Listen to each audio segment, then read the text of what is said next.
Welcome back. Today we are going to be flying out the Heinkel 162 A1 and it's the variant with the 30mm MK108. This is one of the rarest planes in the game and as you can tell it goes for an absolute ridiculous amount of money on the marketplace. But let me tell you, you are not missing out on much. The A2 variant with the 20mm MG151s is arguably better because it actually has some working ballistics. The Heinkel 162 is actually not necessarily that bad. It's actually pretty strong at 6.0. The issue is when you do get fully up-tiered like we have in this game right here, as you can tell I see that group of enemies and I just turn around because I don't want to deal with everyone at once. You kinda just have to book it. Against other jets this thing is severely underpowered.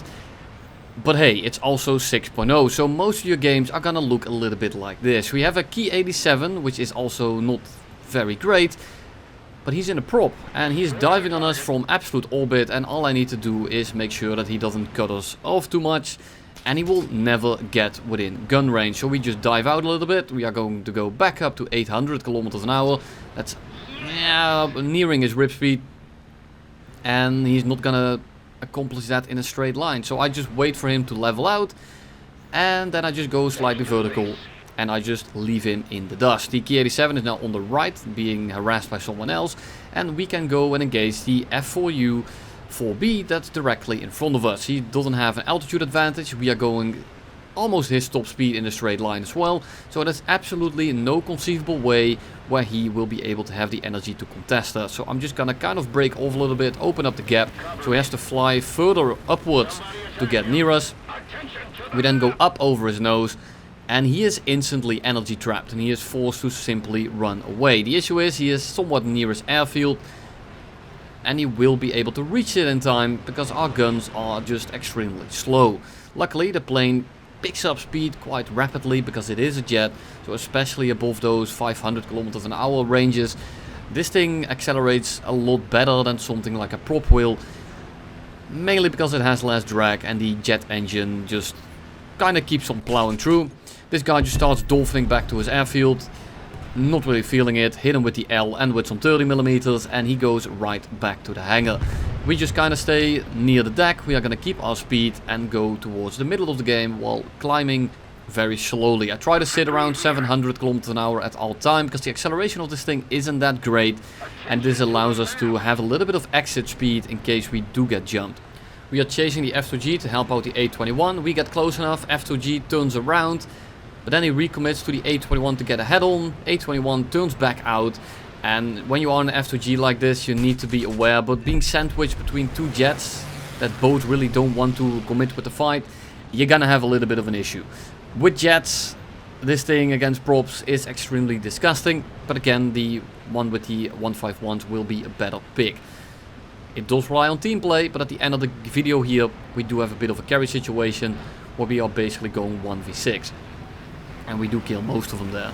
So we have a P-51H here, extremely dangerous plane, and I'm going a little bit slower than him, so I'm gonna try to pull in here and get the shot. I'm not really worried about really winning the fight. I notice that the P-51 is playing it safe. He's actually dodging my lines and he's preemptively doing so, indicating that he has a semblance of a brain. I'm not sure how good he is. I'm not sure if he's gonna be reeling my ass with 50 kills in 2 minutes.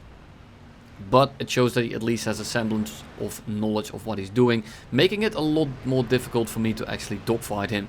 When people say it's not the plane, it's the pilot, that really only gets you so far. Because with this P-51H right here, it doesn't matter how good he is, as long as he doesn't completely throw it, he will win the dogfight. But hey, we are not going to be dogfighting him. I'm just going to try to get him as low and slow as possible. Kind of sus right here, kind of hose guns down. And I'm gonna try to go for the reversal by slowing down a decent amount. He is also kind of doing that, so he go up just over his nose. And I'm just trying to make him overshoot. And he will do so. We will get the shot here. But I also kind of feel the fact that he is gonna again dodge our shot. And he is. He's going straight vertical. He's kind of stalling out in a bad manner like the P-51H does when it isn't that kind of orientation. And he starts flipping out. Now that's perfect for us. We are just gonna run away again and open up the separation. We will accelerate before he does. We will gain some distance before he gets his guns on us, and we can just fly away again. Now sure, the P-51H will accelerate better up to a certain speed. Once we get near 500, that really isn't the case anymore. So we turn out, we let this guy commit, we then kind of turn back in, and he actually does come back. And the second I notice that he does that, we are going to level out a little bit to make sure that we have a bit of speed. But then, no need to do so, because he simply turns back to his airfield. And I think he either cooked his engine, or that he maybe ran out of web, but he is not going particularly quick. So now all I need to do is make sure that I have enough speed to energy trap him, and make sure that he doesn't get within gun range to just hose us down with 50 cals. This guy is very adamant about getting back to his airfield, it looks like. Probably not to camp it, looks like he's just not doing too well. And we are just holding our speed, we are just making sure to keep our altitude with about 400 kilometers an hour. And if he at one point thinks about pitching up for us, we can just kind of dive out and then go straight vertical. So at this point, this guy can't do anything. Villacy in the background gets absolutely beamed by an ME-163. Fantastic game design. We go vertical, we get behind the P-51H. And at this point, he is too slow to really do anything. So we just click him out of the air. And that is going to be that game. And here is going to be the carry game. And there's a reason I put this at the end, because this thing has a very slow playstyle. And the clouds definitely aren't going to help us. Now I'm only going to include this here with the replay section. It's only going to be a minute or so long, because it didn't let me record it. But I wanted to grant a little bit of context. So we dive on a P-51H, that's essentially stalled out. We shoot like 12 rounds and we shoot him down. And there's a lot of enemies around here. And there's a lot of clouds, making it very hard for us to actually play the game properly. The Heinkel 162 is one of those planes that needs a lot of clarity, that needs to see where it's going, that needs to see all the enemies so it can plan out ahead. This is not a reactive plane, this is a plane that needs a lot of planning, which is kind of annoying. We then go head on with the LA-9. This thing isn't very great at head-ons because the shells are so slow and they have a tremendous amount of drop. So I'm just trying to go into the fight here, and then we will try to simply just run away again. I'm trying to disrupt a little bit, I'm trying to make them bleed a little bit of speed, and then we climb back into the clouds and we will go back onto pouncing the enemy from the clouds, because when you do have a team, the clouds are actually somewhat helpful with this thing, because it makes it a lot harder for the enemy to actually react to what we are doing, as long as they don't actually have me spotted. And now if I'm the only one in the clouds, it's likely that something like this G56 right here has no clue that we are here. The G56 starts climbing because the 162 in front of him actually just flew away, and that sets us up perfectly to get a very easy shot in.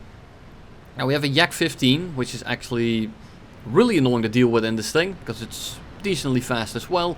It is a jet and it also turns very well. It's going to be a bit of a pain in the ass to actually deal with. But the Yak 15 is going to be killing ground units. So this alleviates a little bit of the pressure, so we can actually focus on the props. It's a Yak 15P, I believe, and that makes it so that he is not going to have a lot of ammo, and he is probably going to waste a lot of it trying to kill some ground units. Completely fine with me. So right now I'm just trying to stay above my teammate, because the second my teammate spots anyone, we are going to have a very easy time killing the people that he spots, because they are probably not going to be aware of my presence right next to him. So, what do? We have Lego Star Wars and a Spitfire right there. Spitfire here will take priority, and he also turns directly in front of us, giving us a very easy shot. And this is why the clouds are so important, or why they are so strong as long as you have a team around, because you can kind of run trains and alternate the pouncing like they do on your model. This makes it very hard for them to react to us. The issue is that the second my teammate dies, they are going to have the advantage, because they are all going to be spotting me and I need to spot them myself. The 162 then kind of overcommits. He gets his shit pushed in, I think. I'm not entirely sure what exactly just happened. But the Yak 15 is flying away and we are alone with the P-51H and the Yak 9 UT, I think it is. I'm not entirely sure at this point, but it's a Yak 9, so I'm not really too worried. Much rather see a Yak 9 than something like a Yak 3U or a Yak 3 VK107. But neither of these really pose a massive threat, mainly because, well, I'm in a jet and I don't need to engage this guy at any time. My straight line speed is higher than his rip speed, and it's going to make it extremely easy for us to just rope him around. The P51H tried to chase with his friend towards my teammate, the other 162, and because of that he was kind of out of position, he didn't have the energy to deal with us, and he kind of forced his hand. He shouldn't have chased him, he should have actually tried to climb a little bit. He was too slow to really do that, and he didn't really have any other options other than just dying on the spot.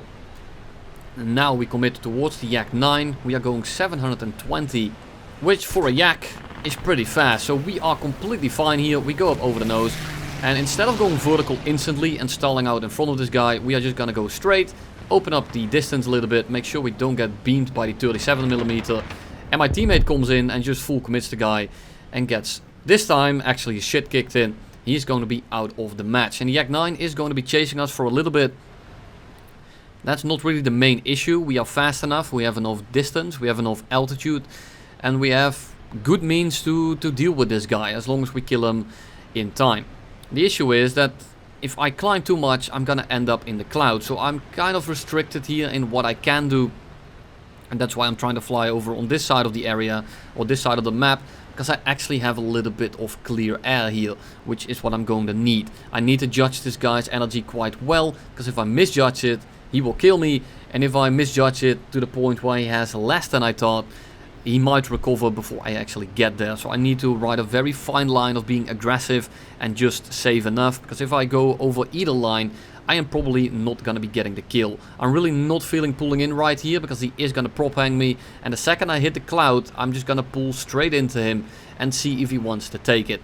We now have a decent position, and I'm going to try to drop my combat flaps and just pull straight in, because this thing is actually pretty maneuverable for what it is. The issue is that I lost him in the cloud for a split second.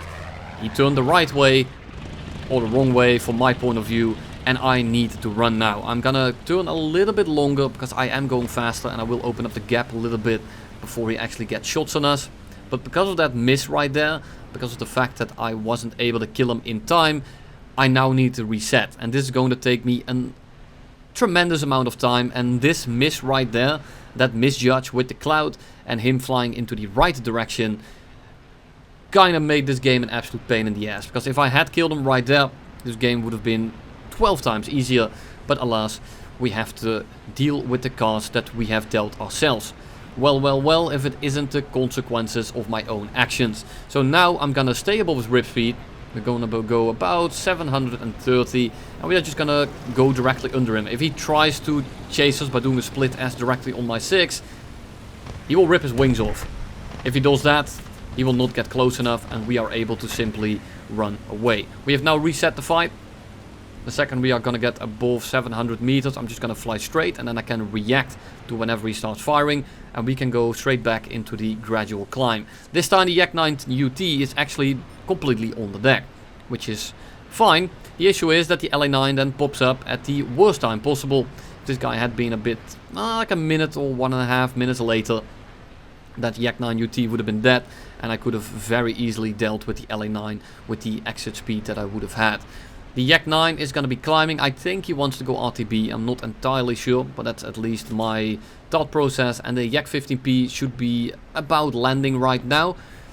So what do? We are going to be focusing on the LA9, but I do want to be wary of the Yak 9 together with the Yak 15P. The LA9 in this position I can deal with quite handily. The issue is that I am going to be climbing straight back into the clouds again, which are going to obstruct my vision.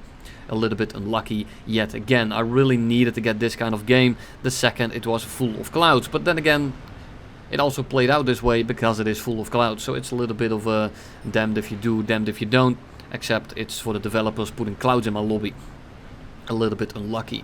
The LA9 then, he tries to chase me. Yak 9 actually comes back, and I can't really do anything. Yak 15 also pops up, and at this point I'm a little bit rough. I'm not really feeling it. 82 comes in from the right, and he is 100% maneuverable. That guy is not struggling at all from the fact that he is missing a wing. So now I need to dodge the 82, dodge the Yak 15, and this is going to cost me energy. The 82 is going to cost me energy, and then the LA9 is basically just sitting on my 6 and making it very annoying for me to do essentially anything. So This is going to take a while, and at this point I'm just trying to fly straight. I'm seeing what I can do. Yak 15 goes back to ground pounding, which is absolutely massive.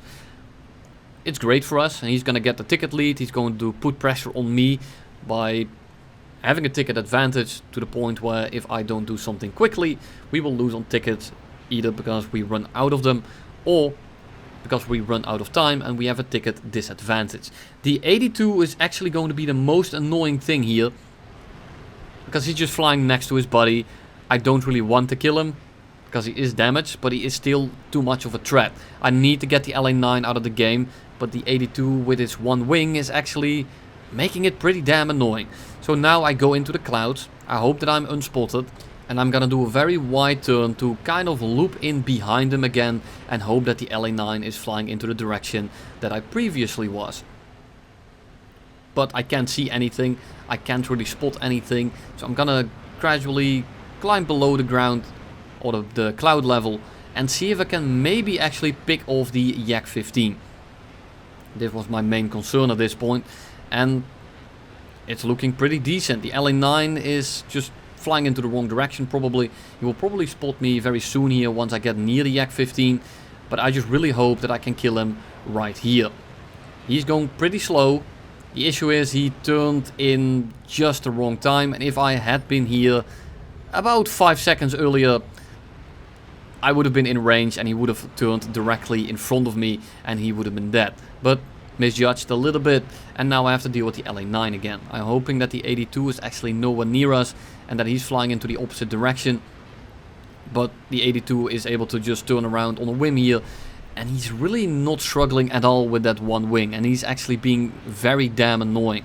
Luckily we are going 600 IES, the LA9 is below us and he is climbing up to us, so we are gonna have a pretty easy time to energy trap this guy, but we have the same issue as we had at the start of the game with the Yak 9 UT. Why? Because I can't see him, so I'm just gonna have an estimated guess here of where he is, and I hope that I judge it properly, because I did judge his energy state. I did see where he was going, and he's now directly below us, and he doesn't have the energy to pitch up for us here. We are gonna drop the landing flaps.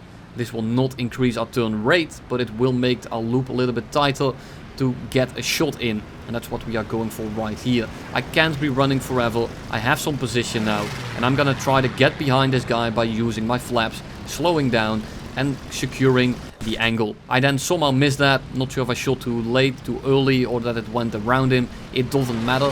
For now, I still have some position. I can maintain this for a little bit, but this is not ideal.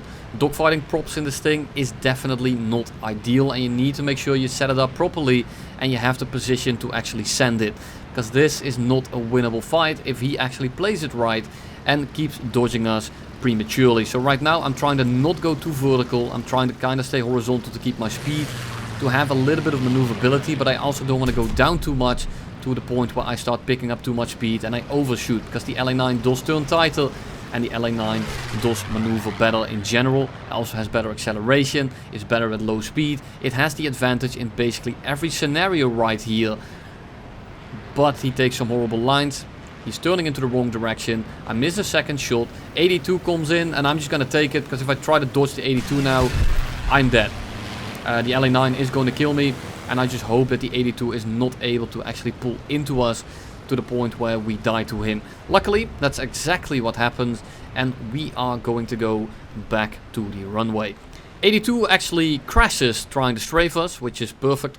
He only had one wing, and at very low speed he actually lost his lift and kind of tipped over.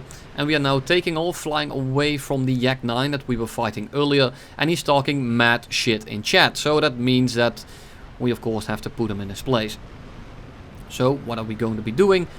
First of all, we are going to keep our speed, and then we are going to go gradually in a very slight climb. And this is not so much for myself, this is to counter him. A prop with not the best top speed is going to struggle greatly if it's going at top speed and it goes into a very gradual climb. A jet is exceptionally good at it, but the fact that I have a much higher top speed than he does is going to make it so that I'm going to lose a lot less speed than he does in a climb like this. He was going faster than us about a minute ago, just before I cut the clip, but I extended away for a little bit, I kept my speed, and if he tries to climb up to us, he is going to lose a tremendous amount of energy. Sure, he will be able to prop hang, he will be able to pull into the shot, but I need to do something right here. This is gonna be a little bit sooner than I would have liked. I would have prolonged this fight by about 30 seconds-ish, but I need to get back to the Yak 15 that's across the map, actually shooting our ground units. So I'm gonna put this into a little bit of a spiral. I'm gonna keep it horizontal once I actually start turning, and he doesn't really have the means here to pitch up into us. Now we do have a little bit of a deja vu on our end. We've been in this place before, and we kind of Tokyo drift directly behind him, and he has no idea what to do here. He doesn't have the energy. We are going 450, he's going nowhere near that, and then he turns the other way, basically sealing his fate. We then just kind of fuel explosion him back to the hangar, and maybe don't talk shit next time. But hey, he was right, because in the end of the day, we did lose because the Yak 15 killed the ground units on the other side of the map. Thank you all for watching, and I'll see you in the next one.